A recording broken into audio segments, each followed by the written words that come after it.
দেখো ব্রিজের দৃশ্য। এই দেখো এখন হচ্ছে ভোর 5:30। দেখো তোমাদের আমি দেখাচ্ছি গঙ্গার জল বাড়া। দেখো চারিদিকে গঙ্গার জল থই থই করছে একদম ব্রিজে। দেখো চাষিরা এই যে ব্রিজের রেলিংয়ে পাট, এই যে পাট মেলে দিয়েছে, দেখতেই পাচ্ছ পাটগুলো।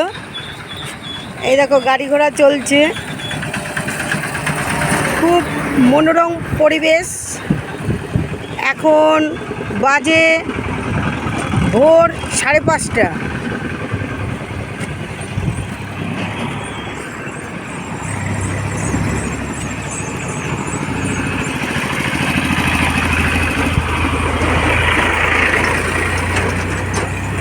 দুদিক থেকে গাড়ি এই দিক থেকে ওই দিক দিয়ে যাতায়াত করছে। দেখো